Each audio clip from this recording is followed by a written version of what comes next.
Alkitab berkata bahwa banyak rancangan dalam hati manusia, tapi keputusan Tuhan yang jadi. Hanya Engkau yang dapat membawa kami ke air yang tenang. Hanya Engkau yang dapat menyegarkan jiwa kami. Hanya Engkau yang dapat menuntun kami ke tempat yang akan memberikan kami berpulang. Oleh sebab itu kami berdiri di hadapan Engkau pada pagi hari ini. Berbicaralah bagi kami semua Tuhan.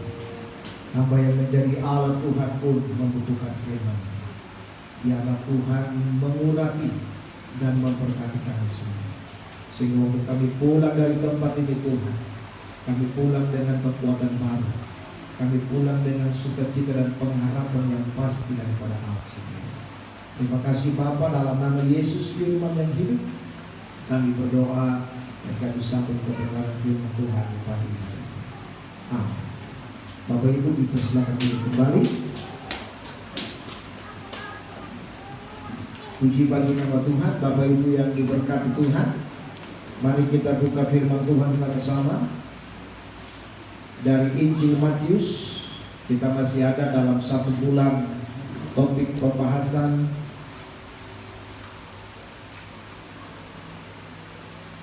Injil Matius pasalnya yang ke-25, ayatnya yang pertama hingga ayatnya yang ke-13.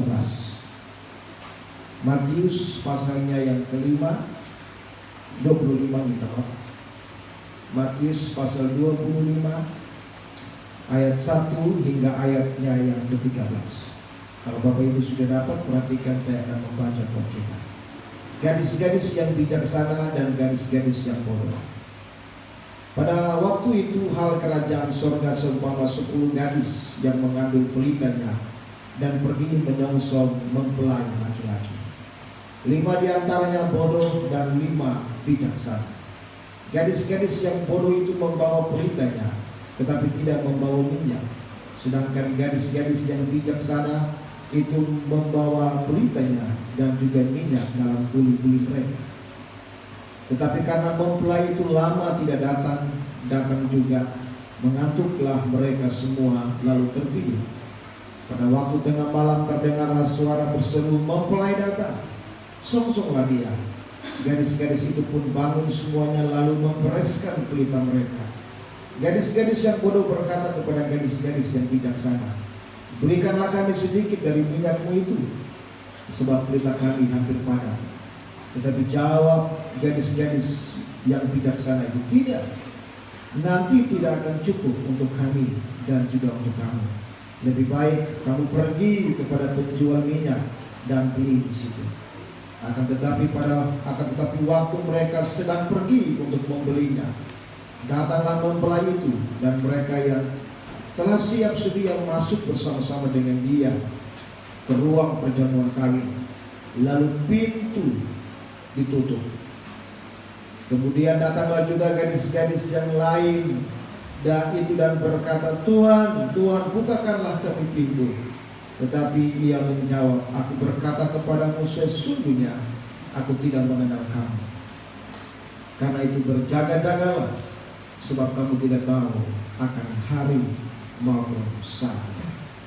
Puji bagi nama Tuhan. Bapak Ibu yang Tuhan Yesus kasihi, minggu ketiga ini tema yang diberikan oleh Departemen Pusat Penginjilan buat saudara dan saya adalah berjaga-jaga menantikan Tuhan. Bapak Ibu yang Tuhan Yesus kasih, saya percaya setiap kita punya pengalaman yang mungkin sedikit lucu atau bisa menggelitik hati kita, di mana mungkin kita tidak siap untuk menerima kedatangan seseorang tamu yang tiba-tiba mungkin. Ya, saya ingat satu ketika waktu adik hamba Tuhan Evangelis Regina Rowe menikah, saya, Stephen, lalu adik saya Stanley, kami sedang dekor di sini. Jadi pikiran saya itu siang nanti baru pemberkatan. Jadi saudara, kami sementara dekor-dekor mempersiapkan mereka punya tempat duduk itu, tiba-tiba pengantin muncul. Jadi saya dalam keadaan pakai celana pendek, Stephen badan telanjang, kami bergerak satu kali semua bubar dari dalam ruangan. Saya bilang begini, Stephen bilang, Bapak, kata gembala, pengantin sudah tiba. Saya angkat buka lihat jam, masih 10:30. Lalu saya bilang, wah, ibadah itu jam 2. Tapi pengantin sudah ada, jadi kami langsung dari sini semua menyimpan yang tidak benar, kain-kain dekor semua pindah ke belakang. Sampai di belakang saya lihat begini, wah, ini mereka duduk cerita di ruang tamu. Bisa kata Bapak, belum lah itu? Belum, ini kita kumpul di sini dulu, nanti baru kita pergi. Oh, haleluya. Saudara, langsung kami semua keluar, saya dengan Stanley tertawa. Kita masih sempat menyimpan, tapi saya bilang buat Stanley, adik saya mau lanjut, saya naik dulu siap. Karena ini sudah ada mempelai, jadi harus standby. Saudara, ini cerita tentang mempelai akan datang. Dan Alkitab berkata, mempelai laki-laki yaitu Kristus akan datang. Dan Matius menceritakan cerita ini, di mana ada 10 orang perempuan, 5 bijak dan 5 tidak bijak. Alkitab berkata buat kita begini, bahwa kesamaan mereka, perempuan-perempuan bijak dan bodoh ini, Alkitab bilang mereka sama-sama menantikan mempelai. Mereka siap untuk pergi menyongsong mempelai, membawa pelita dan lampu mereka, menyalakan pelita dan lampu mereka. Tetapi pada waktu mempelai itu datang agak lama, belum juga datang, firman Tuhan bilang mereka tertidur di situ. Itu kesamaan mereka. Tetapi yang menarik yang dibuat oleh Matius di sini, Matius juga menulis tentang perbedaan mereka. Dikatakan di situ hanya satu saja perbedaan mereka antara gadis-gadis yang bijaksana dan gadis-gadis yang bodoh, yaitu gadis-gadis yang bijaksana mereka membawa minyak dalam budi-budi sebagai persiapan mereka, persediaan mereka untuk menyongsong mempelai Kristus itu. Tetapi yang bodoh itu mereka hanya bawa pelita, lampu mereka dengan minyak yang sedikit ada di dalam, dan mereka tidak punya cadangan ini. Dan firman Tuhan katakan bahwa pada waktu mempelai itu datang tengah malam, orang berteriak begini, "Song-songlah dia, mempelai datang." Dalam budaya orang Yahudi, mempelai laki-laki itu selalu datang tidak ditahu. Dia datang tiba-tiba. Jadi mempelai wanita orang Yahudi harus siap sedia. Mau pagi kah, mau siang kah, mau malam kah, mau sore kah, mau tengah malam kah, mereka harus siap. Ini gambaran yang sudah biasa dalam kehidupan orang Yahudi. Tetapi pada waktu Matius mengangkat cerita ini, firman Tuhan bilang bahwa pada waktu tengah malam dia datang, dia orang berteriak, "Song-songlah mempelai." Firman Tuhan bilang gadis-gadis yang bodoh ini pergi cepat-cepat karena panik, kaget mempelai datang, tidak punya cukup persediaan, mereka pergi untuk menjual minyak. Balik begini saudara, kita bilang pintu sudah ditutup. Toking pintu, berteriak Tuanku, betapa lama mereka tunggu. Tapi Alkitab bilang pintu ditutup. Berjaga-jaga menantikan kedatangan Tuhan. Bapak Ibu yang Tuhan Yesus kasih, saudara yang diberkati Tuhan, apa yang bisa kita pelajari dari cerita ini? Mengapa Matius pemungut cukai, orang yang dulu terhilang, mengangkat cerita ini pada waktu dia bertemu dengan Yesus, menelayani Yesus? Dia menulis cerita ini buat saudara dan saya. Ada beberapa pelajaran penting saudara yang saya ingin bagikan buat kita. Yang pertama, mereka percaya bahwa mempelai laki-laki itu akan datang. Walau untuk itu mereka harus bertekun, mereka harus bayar harga menunggu lama. Bapak Ibu yang Tuhan Yesus kasih, perumpamaan ini hanya ada dalam Matius, tidak ada paralel dalam Lukas atau Markus, ya. Dan perumpamaan ini memulai dengan sebuah kalimat, hal kerajaan surga adalah seperti ini. Kerajaan surga adalah pengajaran yang paling penting dari Yesus.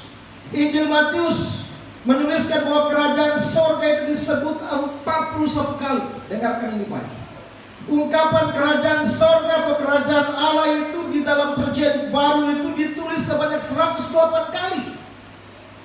Ini klimaks dari pengajaran Kristus, di mana dia mengingatkan murid-murid yang terkasih itu, mengingatkan orang banyak yang mengikuti dia bahwa hari Tuhan itu penting. Amin. Saudara, bilang kiri kanan, hari Tuhan itu penting. Saudara itu yang terkasih, Matius mengangkat perumpamaan ini untuk mengingatkan anak-anak Tuhan Tuhan bahwa Tuhan tidak lalai.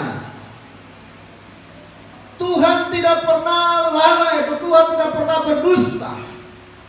Dia pasti akan datang. Mungkin dari tempat ini saudara sudah dengar berulang kali tentang hal ini. Dia akan datang, Yesus akan datang. Tapi saya mau beritahu buat kita sekali lagi, ini pasti buat kita. 2 Petrus pasal 3 ayat 9 Alkitab berkata bahwa Tuhan tidak pernah lalai dalam menepati janji.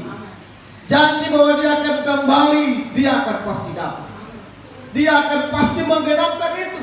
Kalau hari ini dari generasi kepada generasi pesan Tuhan disampaikan berulang-ulang kali, mungkin kita sudah dengar, kita bilang, oh itu dulu dari masa nenek moyang saya, sampai hari ini Tuhan belum datang. Dengar, dia pasti akan datang. Dan Matius mau sebutkan ini buat kita, bahwa di dalam menantikan dia, kita harus bayar harga di situ. Saudara ingat Nuh, pada waktu dia pertama kali menunggu waktu Tuhan, pesan Tuhan. Nuh bangun bahtera di atas gunung, jangan di darat, di atas gunung. Bangun bahtera yang besar, kumpul semua binatang-binatang, dua-dua, pasangan-pasangan, lalu bawa masuk dan tunggu di sana. Kita bilang waktu dia bangun bahtera itu, orang tertawa dia, orang ejek dia, tapi dia tetap melakukan firman. Dan Alkitab berkata, tepat pada waktu Tuhan, Alkitab bilang dalam Kejadian, Tuhan mulai mengeluarkan mata-mata air, berbuah-buah air mulai keluar, orang mulai panik. Alkitab bilang pada waktu orang datang mau ketemu dengan Nuh, ketuk pintu palka kapal itu, Nuh bilang bukan saya yang tutup, itu Allah yang tutup. Alkitab katakan di situ penantian Nuh terjawab oleh Tuhan. Dia setia. Bapak Ibu yang Tuhan Yesus kasih, saya mau sampaikan buat kita hari ini, iman Kristen. Saudara dan saya disebut pengikut Kristus. Bagi manusia yang tidak kenal Allah, bagi dunia ini adalah sebuah kebodohan. Iman kita kepada salib Kristus tetap melihat tentang pengorbanan kasih Allah yang besar, manifestasi dari kayu salib adalah sebuah kebodohan bagi manusia. Bagaimana mungkin Allah yang besar itu, Allah yang menciptakan langit dan bumi, mati di kayu salib sebagai seorang berdosa, sebagai seorang yang kena kutuk? Itu tidak masuk di logika. Kehidupan kekristenan dianggap sebagai kehidupan yang nol, kosong, dongeng, sesuatu yang gila. Tapi dengar ini, waktu kita setia dengan Tuhan, dia pasti datang buat saudara. Amin. Alkitab berkata dalam 1 Korintus pasal 15 ayat 58, waktu kita setia, jerih payah kita tidak sia-sia. Yang kedua saudaraku, Alkitab menjelaskan buat kita bahwa kita harus mempersiapkan kehidupan kita dengan baik supaya kita tidak menyesal pada waktu Kristus datang. Dikatakan di sana dari ayat 1 sampai ayat 5 bahwa ada sesuatu yang luar biasa. Mereka semua fokus untuk menyongsong mempelai laki-laki. Ada persiapan-persiapan yang dibuat di sana. Ada hal-hal besar yang dikerjakan di situ. Mereka siapkan lampu, mereka siapkan pelita, mereka siapkan kehidupan mereka. Tapi menjelang malam waktu Tuhan mau datang, mereka tertidur. Dan firman Tuhan katakan di situ buat kita saudaraku, bahwa pada waktu malam terdengar orang berteriak, songsonglah dia. Semua mulai bangun. Mereka mulai mempersiapkan perabot-perabot mereka. Lalu ada masalah. Dalam ayatnya yang ke-8, ayatnya yang ke-9 muncul masalah di situ. Orang-orang yang bodoh, wanita-wanita bodoh bilang begini, sopan, bagi dulu kopi minyak sedikit kan. Tapi yang minyak bilang begini, tidak bisa kamu. Kalau saya kasih kau, yang saya punya tidak cukup, untuk kau pun tidak cukup. Jadi saya musuh, kau pergi ke penjual minyak. Dan pada waktu mereka ke sana, firman Tuhan bilang, yang sudah siap masuk menikmati pesta, pintu ditutup dan hangus. Alkitab menjelaskan buat kita di sini saudaraku, kita harus menjadi terang. Mempersiapkan diri dengan baik, maka kita harus menjadi terang dengan pelita kita. Ayat 2 dan 3. Hanya mereka yang diterangi oleh pelita Injil memiliki hak untuk bertemu dengan mempelai laki-laki. Saya ulang statement ini sekali lagi. Hanya mereka yang diterangi oleh pelita Injil, mereka memiliki hak untuk bertemu dengan mempelai laki-laki. Artinya begini, orang-orang yang telah dibaharui oleh Injil, yang percaya bahwa Injil adalah kekuatan Allah, mereka percaya itu terima kehidupan kehidupan yang benar. Jaga minyak mereka terus menyala.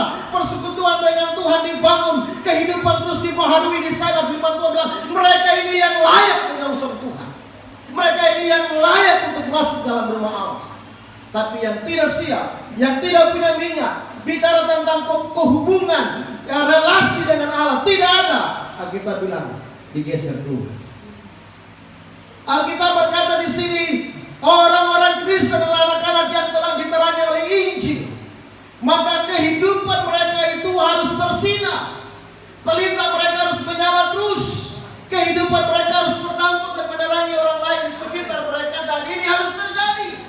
Dan Alkitab berkata di sana, maka di situ akan ditentukan oleh Allah. Siapa yang layak, siapa yang tidak. Amin. Siapa yang layak, siapa yang tidak. Saudaraku yang terkasih, apakah kita pernah kehabisan bahan bakar? Bensin? Pada waktu mungkin kita bawa mobil, bawa motor, tiba-tiba habis minyak, mati. Lalu tolak sudah selesai. Ya. Minyak ekstra yang disebutkan di sini dalam botol, dalam buli-buli versi khusus menyeratkan tentang kehidupan konsistennya kita dalam berjalan bersama dengan Tuhan. Bagaimana supaya kita bisa mempertahankan perjalanan hidup kita kalau kita tidak punya cukup bahan bakar, kalau kita tidak cukup bergantung dan menjaga cahaya kita supaya kita tetap menyala di hadapan Tuhan. Bapak Ibu yang Tuhan Yesus kasihi, maka kita harus mempersiapkan kehidupan rohani kita dengan baik. Kita harus menjaga kekudusan kita di sini. Kehidupan yang telah dimerdekakan, kehidupan yang telah dibaharui. Minyak ini bicara tentang kuasa pengurapan Roh Kudus. Orang-orang yang dibaharui dalam roh, maka dia harus menjaga kehidupannya supaya dia tetap layak berkenan di hadapan Allah. Ini penting. Saudara ingat pada waktu jemaat mula-mula di Wahyu, Alkitab bilang, jangan kamu hidup seperti jemaat Efesus. Mereka mulai dengan luar biasa, tapi kehilangan kasih mula-mula. Jangan hidup seperti jemaat di Smyrna. Mereka merasa bahwa mereka kaya, padahal mereka miskin di hadapan Tuhan. Jangan hidup seperti jemaat Laodikia. Mereka merasa bahwa mereka pintar, padahal mereka bodoh. Dan mereka tidak layak di hadapan Tuhan. Bapak Ibu yang terkasih, mari jaga kehidupan kita, supaya kita berkenan kepada Tuhan. Waktu saya belajar bagian ini, saudara, pada sesuatu yang sangat mengiris saya seperti ini. Perhatikan di situ, dikatakan begini, waktu masalah muncul, perempuan-perempuan yang bodoh bilang begini buat yang bijak, kasih minyakmu sedikit. Lalu yang bijak bilang begini, minta maaf, tidak bisa. Waktu saya belajar bagian ini, saudara, sepertinya tidak ada kasih di sana. Sepertinya ada kehidupan egois di situ. Tapi dengar, di hari-hari terakhir kita lihat di sana bahwa di situ kita perlu jaga kehidupan rohani kita dengan sungguh-sungguh. Harus ada hubungan dengan Tuhan. Harus ada kualitas yang benar-benar Tuhan temukan bahwa pelita kita menyala di situ. Waktu saya membaca bagian ini, saudaraku, Tuhan menegur saya begini. Saya tidak bisa hidup dengan kehidupan rohani istri saya. Kalau istri saya punya minyak, lalu saya bilang, Tuhan, karena saya tinggal dekat orang yang rohani, jadi saya bisa masuk surga. No, dengarkan ini, tidak. Anda bertanggung jawab dengan diri Anda sendiri di hadapan Tuhan. Waktu Anda jaga minyak Anda, waktu Anda jaga pelita Anda menyala, firman Tuhan bilang, silakan masuk. Tapi waktu pelita Anda padam, minyak Anda habis, Anda digeser keluar. Anda tidak bisa bergantung kepada iman orang lain. Karena saya punya bapak dan mama pendeta, saya punya anak-anak, saya punya bapak dan mama majelis, jadi saya bisa masuk surga. Dengarkan ini, tidak. Anda bertanggung jawab dengan kehidupan Anda. Maka jaga rohanimu dengan baik-baik. Paulus katakan dalam Filipi, tetap kerjakanlah keselamatanmu di dalam takut akan Tuhan. Artinya begini, kita bukan diselamatkan karena perbuatan baik kita, tidak. Itu hanya karena anugerah. Tetapi untuk menjaga anugerah ini supaya tetap ada dalam genggaman kita, maka kita harus berusaha hidup layak di hadapan Tuhan. Amin.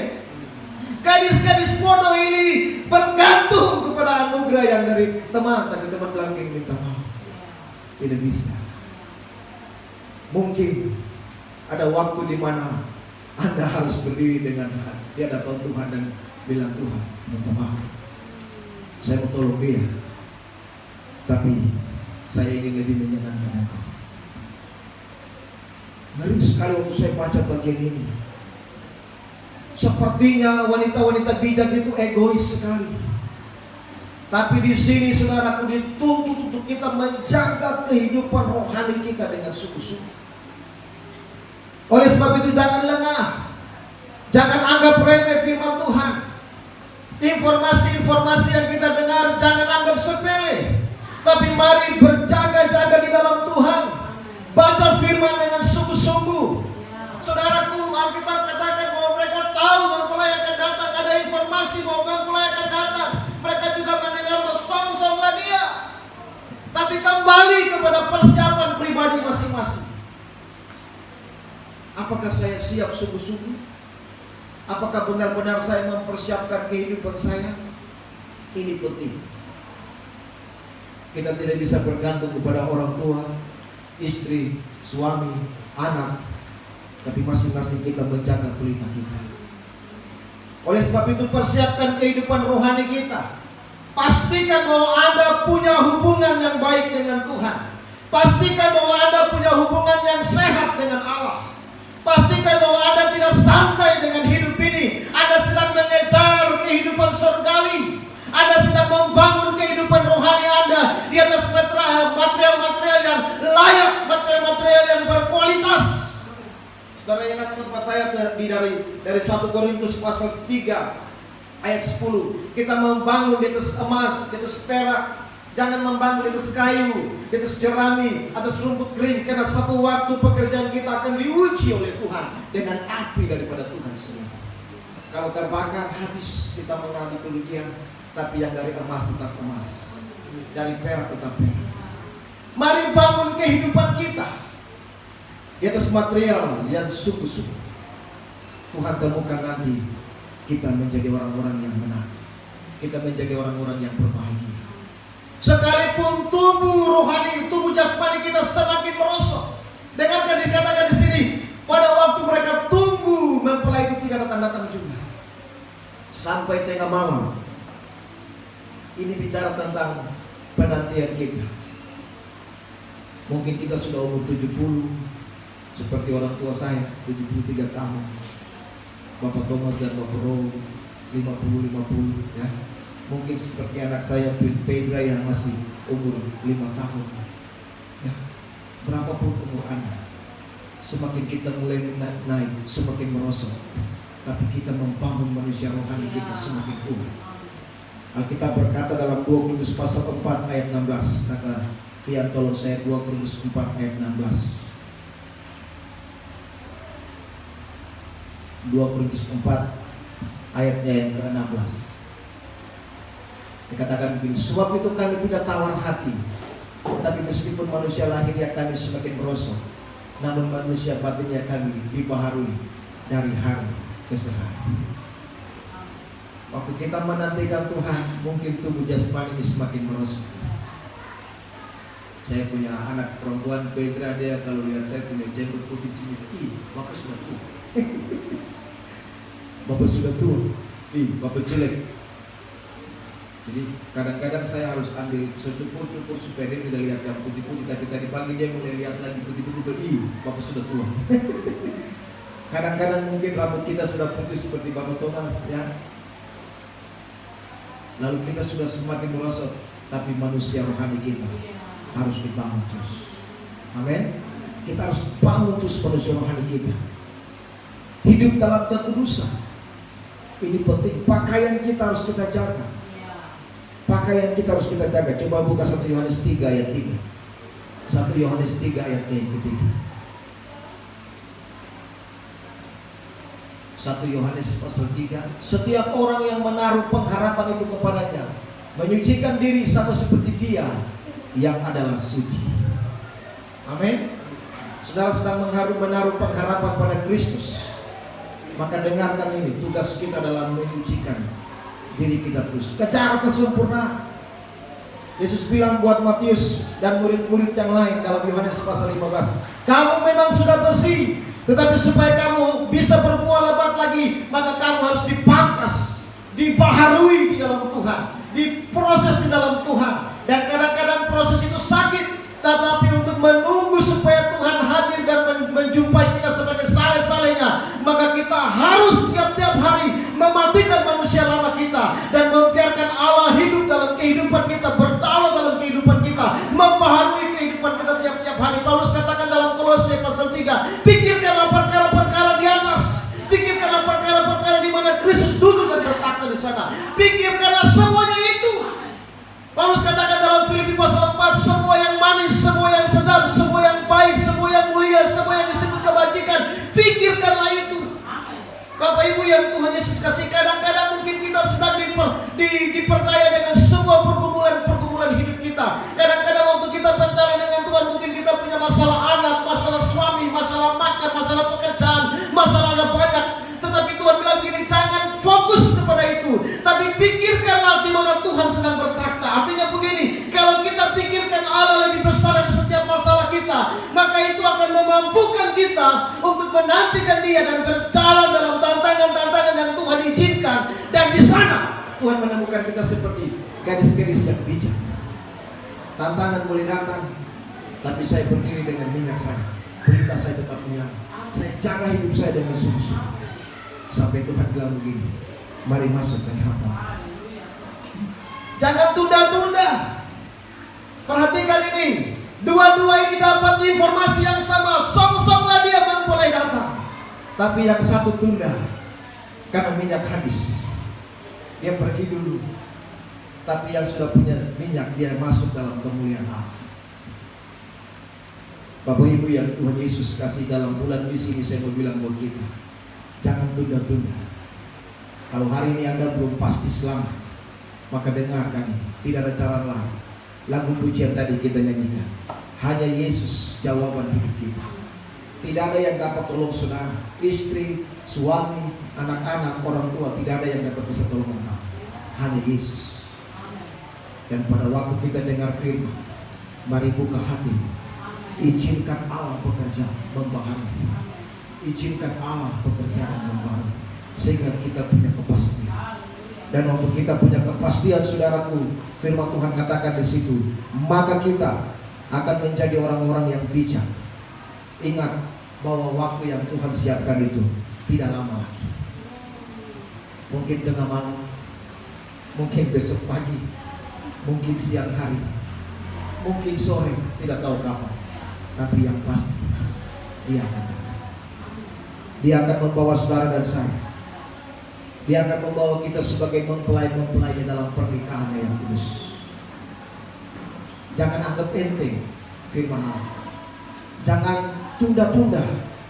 Tapi mari kita hidup benar-benar di hadapan Tuhan, memiliki hubungan yang baik dengan Allah, yang sehat dengan Allah. Saya ingin pakai kata ini, yang sehat dengan Tuhan. Kalau hari ini kita kendor, mari bangun. Mari bangun dari tidurmu.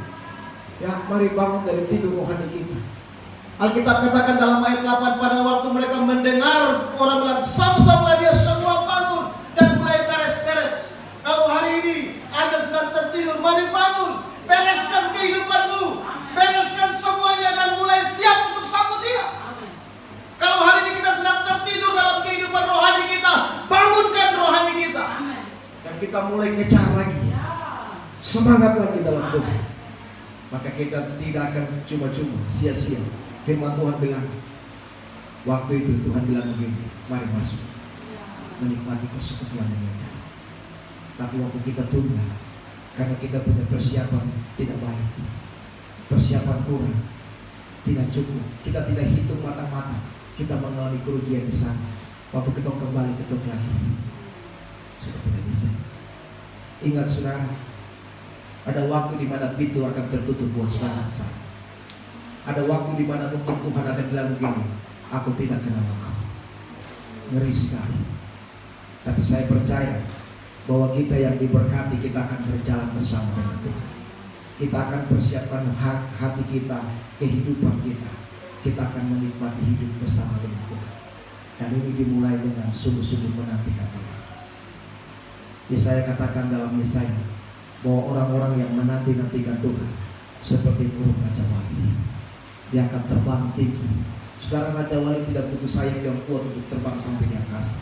Dia hanya tunggu pada waktu ada angin yang kencang, dia akan masuk dalam angin itu dan dia naik sampai ke atas. Dari atas Alkitab bilang orang yang menantikan Tuhan di atas kepak sayap Tuhan, dia akan terbang tinggi.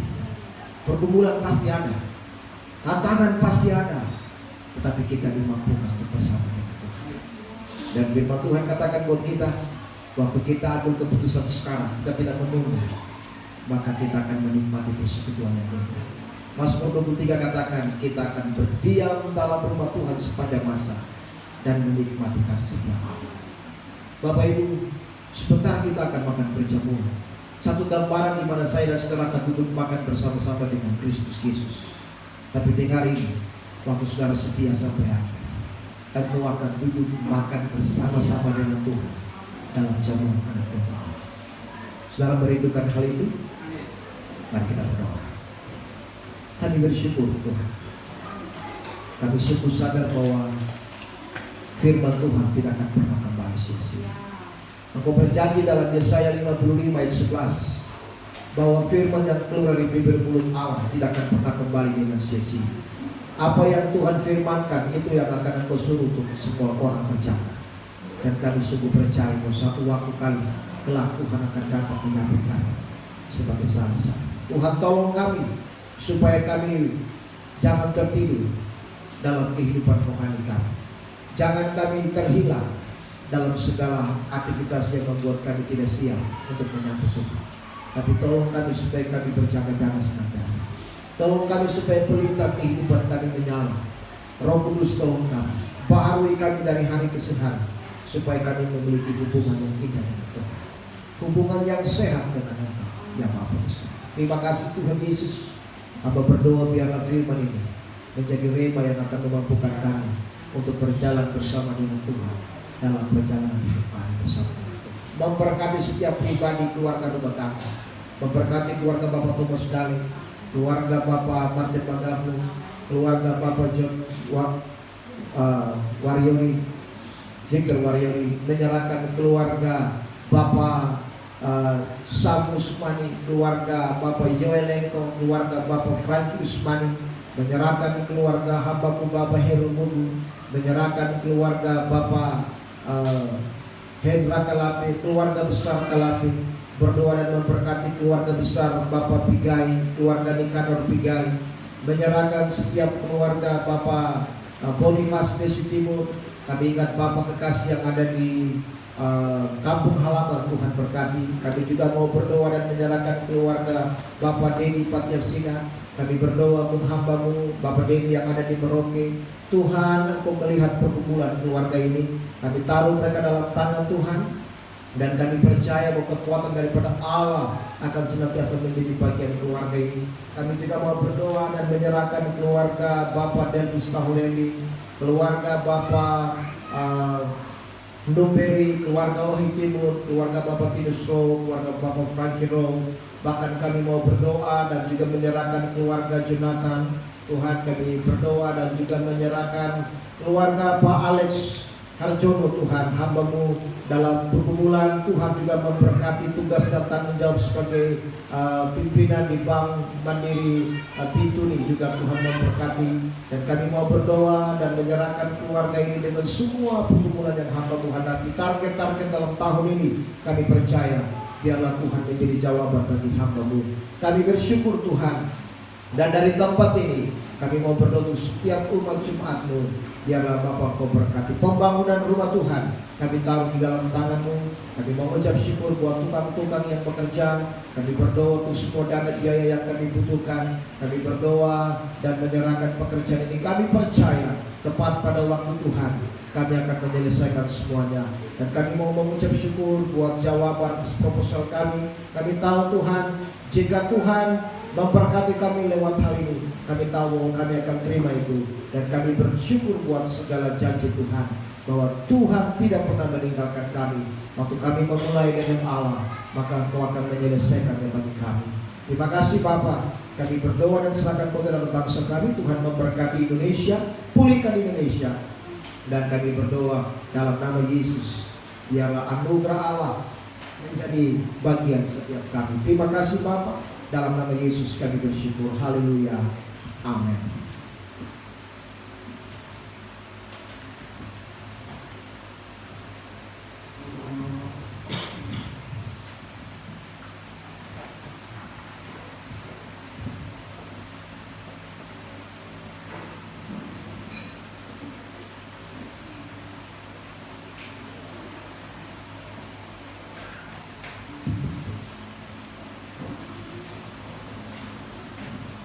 Bapak Ibu yang diberkati Tuhan, saudara-saudara yang terkasih, kita akan masuk di dalam perjamuan kudus pada siang hari ini. Apa yang kita buat ini memperingati, mengenang karya Yesus, pengorbanan Kristus yang Dia telah kerjakan bagi saudara dan saya sebagai anak Tuhan.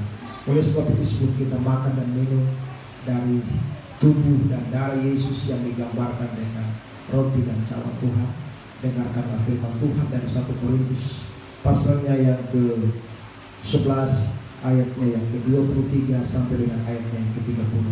Alkitab berkata begini, Paulus berkata bahwa sebelum Yesus pada waktu malam diserahkan ke tangan ahli Taurat dan tua-tua Yahudi, Dia mengambil roti, memecah-mecahkannya dan berkata, inilah tubuhku, ambillah dan makanlah. Lalu Dia mengambil cawan Tuhan dan Dia berkata, inilah perjanjian darahku, ambillah dan minumlah, dan ketahuilah dari sejak malam ini aku tidak akan minum anggur dan makan roti sampai aku duduk makan bersama-sama dengan keturunan Abraham, Ishak dan Yakub. Sebelum majelis melayani kita, Bapak Ibu yang terkasih, supaya perjamuan ini menjadi keberkatan buat saudara dan saya, maka mari masing-masing setiap kita menguji kehidupan kita. Apakah kita benar-benar sudah mati terhadap dosa kita? Apakah kita benar-benar mengizinkan Tuhan memimpin kehidupan saudara dan saya sampai hari ini? Apakah kita berjalan sendiri? Saya memberikan beberapa menit bagi saudara untuk mari kita merenungkan kasih Tuhan. Kita datang kepada Tuhan dalam doa kita masing-masing.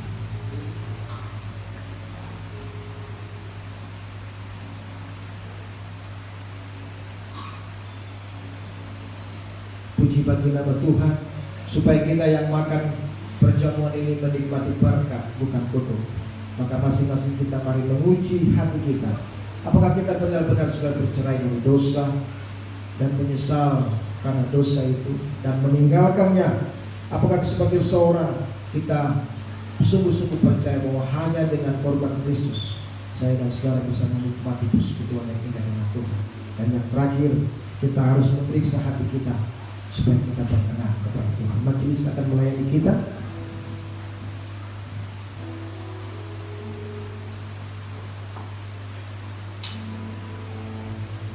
Kita memuji Tuhan dengan pujian kemenangan iman. Nyawaku ini, nyawaku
tinggalkan semua bagimu. Ku tinggalkan semua bagimu. Apa kau beri padaku? Ku tinggalkan semua bagimu. Ku tinggalkan semua bagimu. Apa kau beri padaku? Ku tinggalkan semua bagimu. Sekali lagi. Ku tinggalkan semua.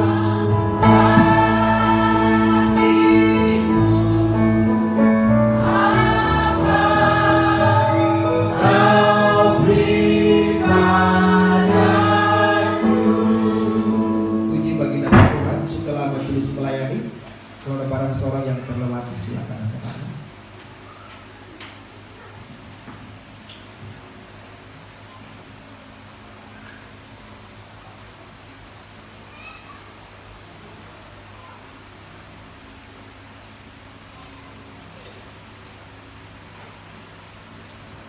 Bapak Ibu yang terkasih, saya coba kita bangkit berdiri yang siap makan dari perjamuan pada siang hari ini.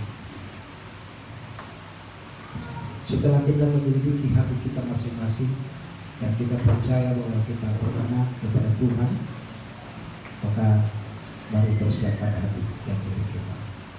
Pada malam sebelum Yesus diserahkan, dia mengambil roti, membayangkan roti tinggi-tinggi menuju kepala Yesus. Dia berkata, inilah tubuhku, ambillah dan makan. Mari tangan roti kita berdoa. Bapa di surga, di tangan kami ada tubuh Kristus yang dilambangkan dengan kostum roti. Sebelum kami makan dan menyatukannya dengan tubuh kami Tuhan, kami sadar bahwa sebenarnya Tuhan, Engkau tidak boleh dibantu. Kamilah yang harus dicambuk, dipukul, diludahi, ditompah. Tapi karena kasih-Mu yang besar, Engkau telah memberikan tubuh-Mu untuk disalibkan pada kami. Engkau telah memberikan tubuh-Mu untuk dipecah-pecahkan, dicampur, diludahi, ditolak untuk kami yang berdosa. Terima kasih Bapa. Kami mau terima tubuh Kristus dengan iman dalam nama Yesus Kristus semua percaya dalam Kristus.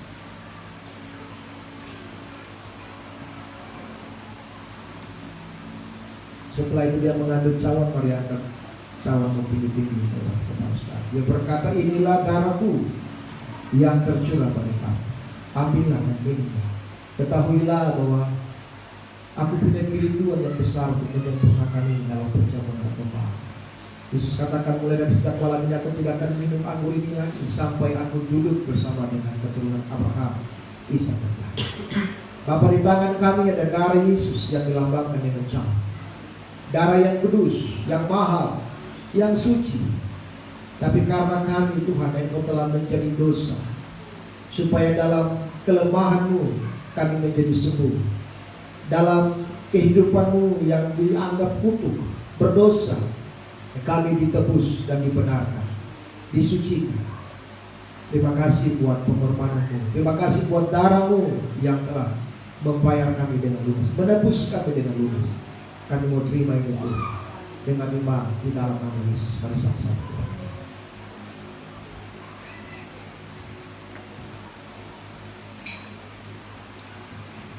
Mari masing-masing setiap kita menghampiri Tuhan.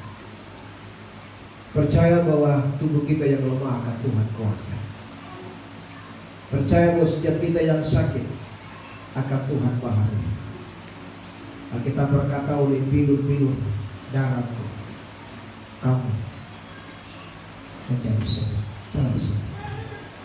Taruh setiap tangan di tempat yang sakit hari dan imani bahwa Yesus penyembuh kita, seperti Abi Simpson mengimani hari itu.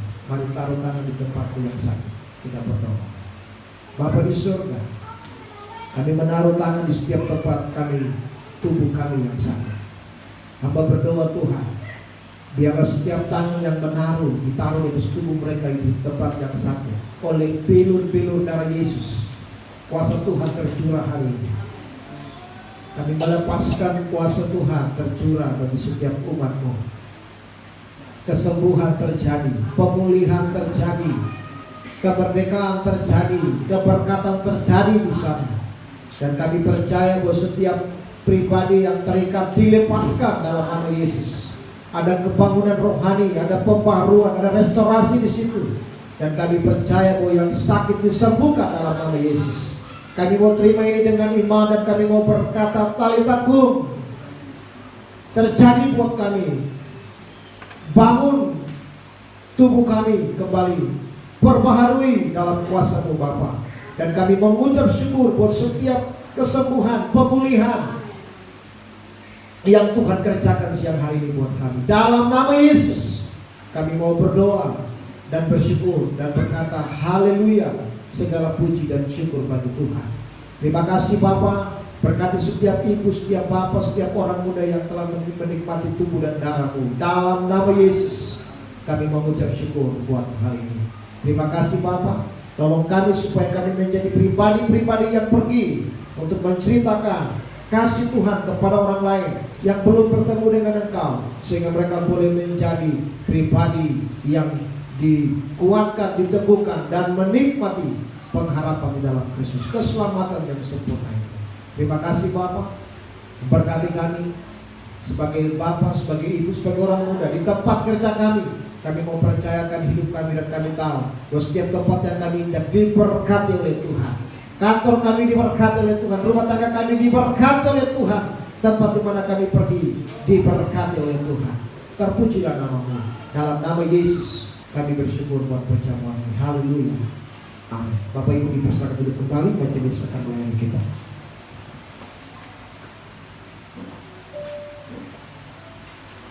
Kita memuji Tuhan dengan ayat yang ketiga. Ku disengsarakan dengan amat kecil. Ku disengsarakan